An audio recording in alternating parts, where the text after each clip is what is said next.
여러분, 2026년 새해가 밝자마자 테슬라부터 엔비디아까지 우리가 믿고 투자하는 기업들이 말 그대로 사고를 치고 있어요. 지금 전 세계 테크 시장의 판도가 완전히 뒤집히고 있거든요. 오늘 이 영상 하나만 끝까지 보셔도 여러분은 다음 4가지 핵심 정보를 완벽하게 손에 넣을 거예요. 첫째는 테슬라가 한국에서 왜 갑자기 가격을 940만 원이나 깎아주며 공격적으로 변했는지. 둘째, 테슬라 그 스페이스X의 스타링크가 전 세계 32억 명의 인구를 어떻게 잠재적 고객으로 만들었는지. 그리고 다음은 일론의 뉴럴링크가 뇌 수술을 어떻게 라식 수술처럼 간단하게 만들려고 하는지. 그리고 마지막은 엔비디아가 중국에서 무려 70조 원 규모의 잭팟을 터뜨리게 된 배경과 또 TSMC와의 긴밀한 작전을 정리해 드릴게요. 본격적인 시작에 앞서 여러분의 소중한 구독과 좋아요, 알림 설정이 제가 영상을 계속 만들 수 있는 가장 큰 원동력입니다. 오늘도 알찬 소식 준비했으니 응원 부탁드리고요. 바로 시작해 볼게요.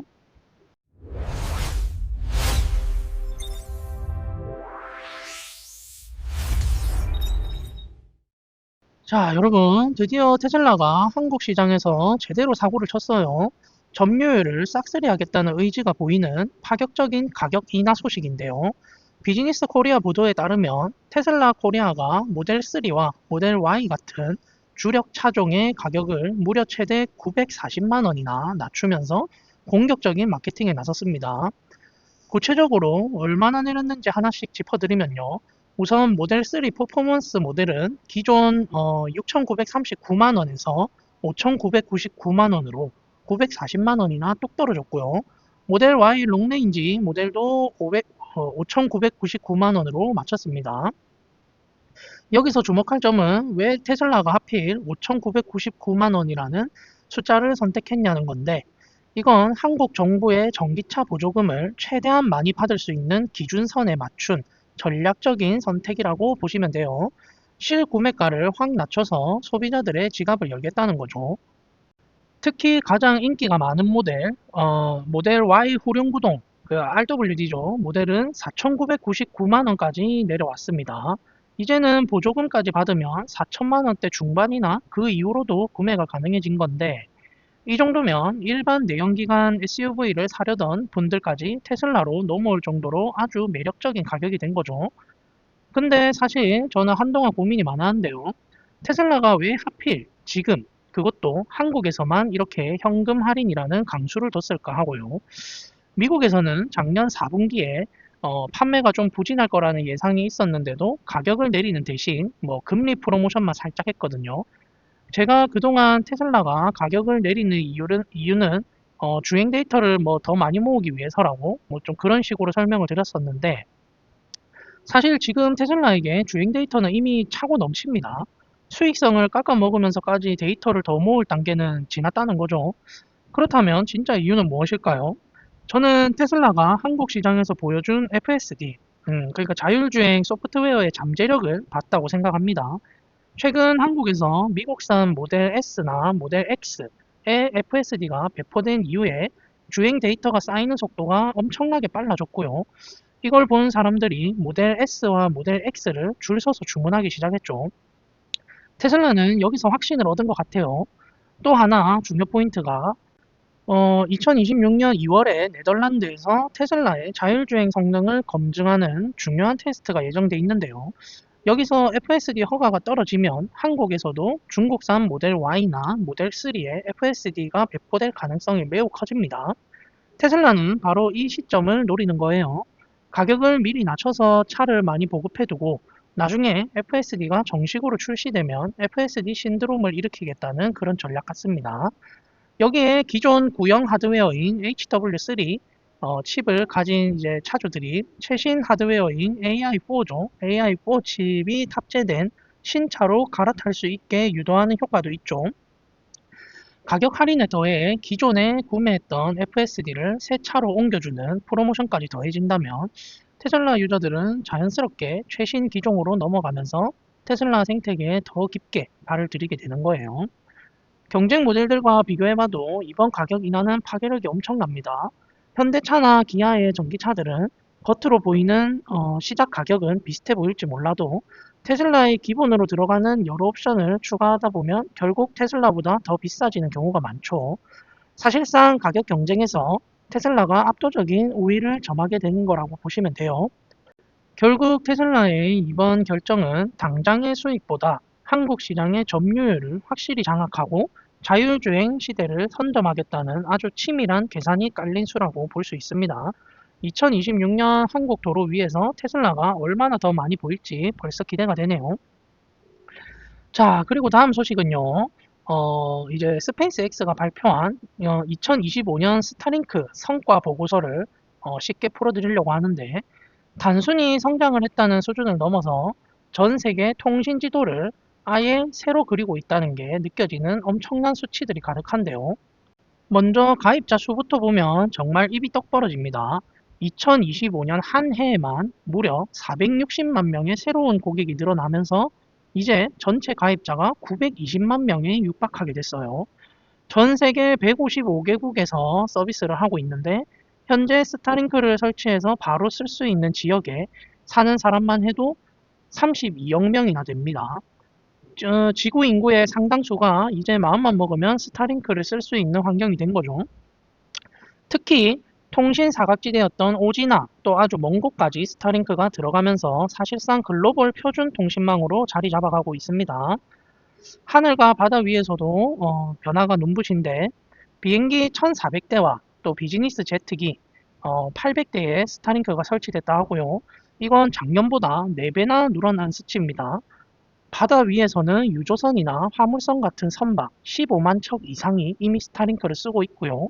덕분에 2025년 한 해 동안 4천만 명이 넘는 사람들이 비행기나 크루즈 안에서 끊김없이 인터넷을 직접 경험했다고 해요. 여기에 더해서 다이렉트 투 셀이라는 혁신적인 기술도 이제 본 궤도에 올랐는데요.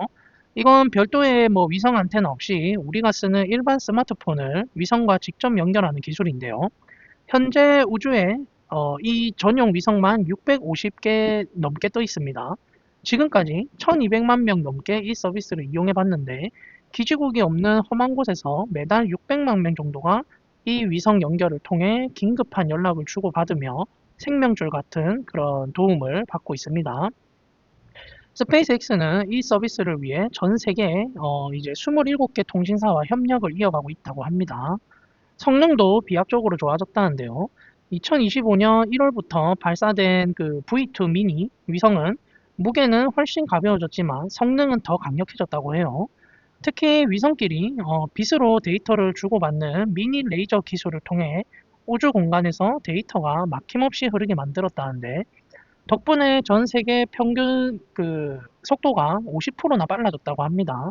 이제는 다운로드 속도가 그 200mbps를 넘고 응답 속도인 지연 시간도 26ms 수준까지 낮아졌는데 이 정도면 집에서 쓰는 유선 인터넷이 부럽지 않은 그런 성능으로 보시면 돼요.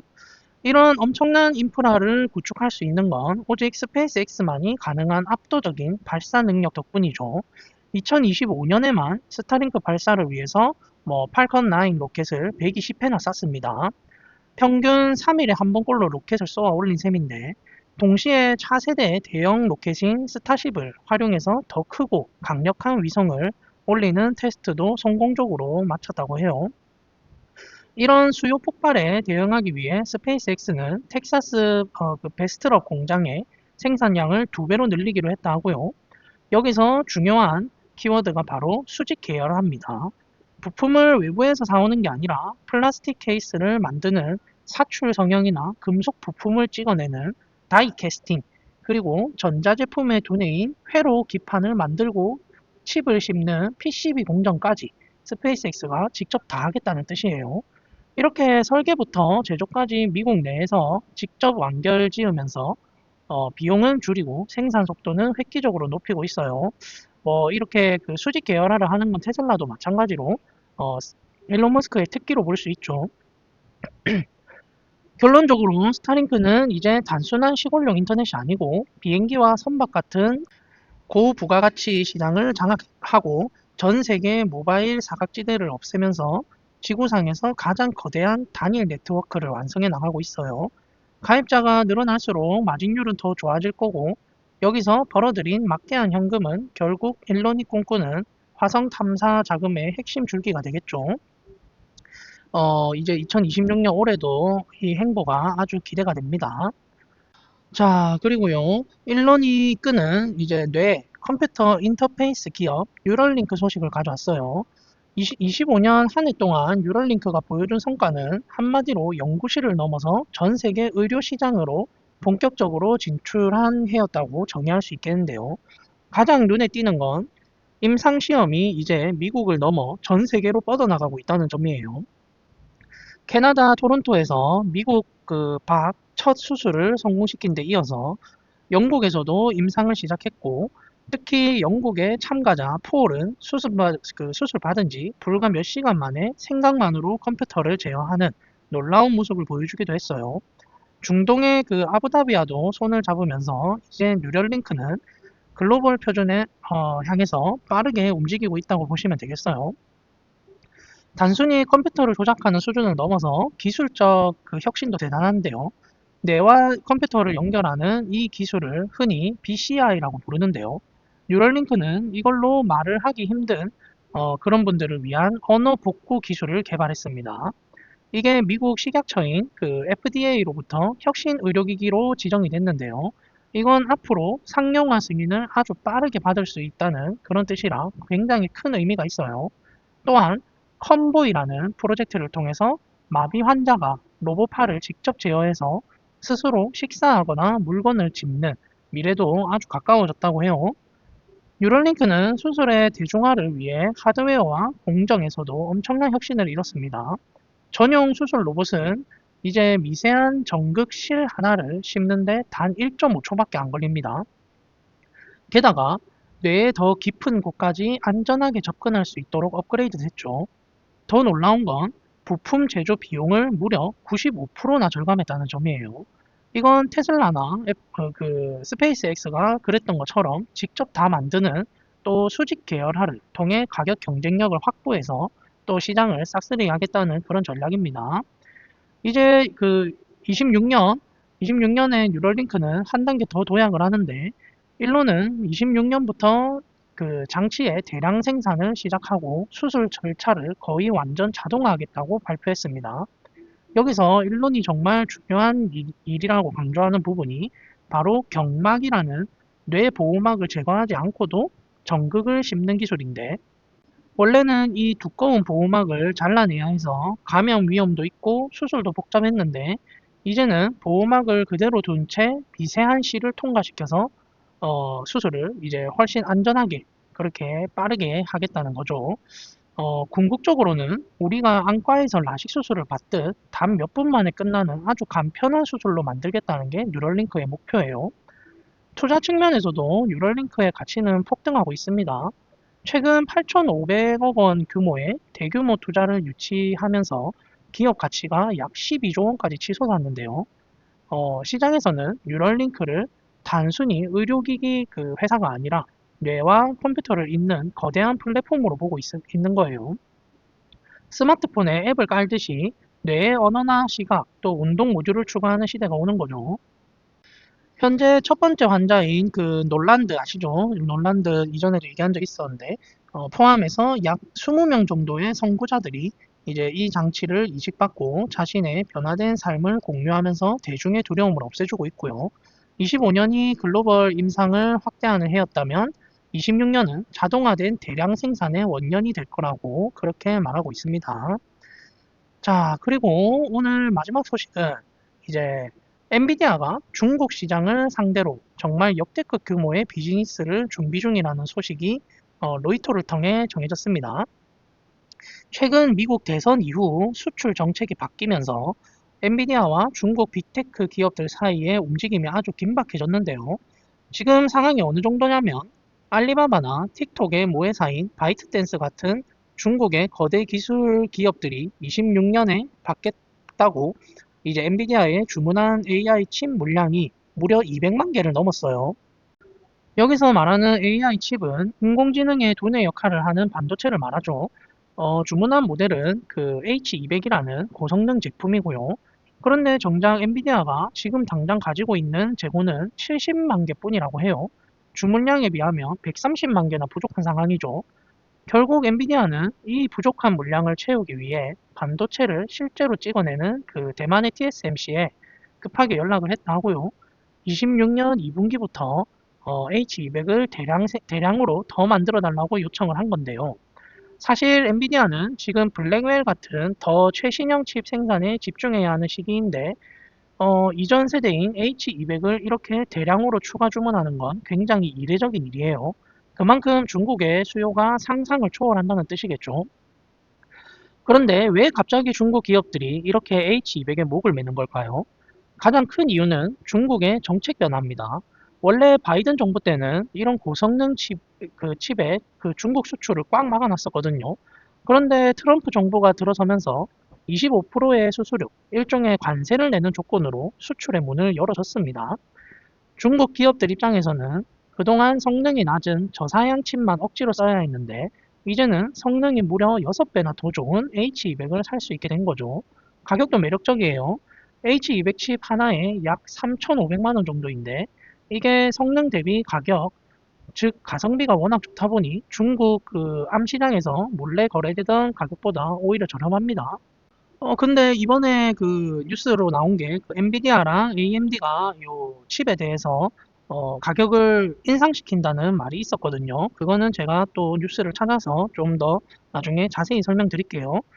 자, 일단은 특히 그 바이트댄스 같은 곳은 2026년 한 해에만 엔비디아 칩을 사는데 무려 18조 원을 쏟아부을 계획이라고 해요. 물론 변수도 있습니다. 미국은 허락했지만 정작 중국 정부가 고민에 빠졌죠. 엔비디아의 고성능 칩이 너무 많이 들어오면 이제 화웨이 같은 중국 토종 반도체 기업들이 설 자리를 잃을까봐 걱정하는 거예요. 그래서 중국 당국은 엔비디아 칩을 살 때 일정 비율만큼 중국산 칩도 섞어서 사라는 그런 끼워 팔기 조건을 검토하고 있다고 하네요. 엔비디아는 이런 상황에 대해 중국에 칩을 공급한다고 해서 미국 고객들에게 갈 물량이 줄어드는 건 아니라면서 선을 그었고요.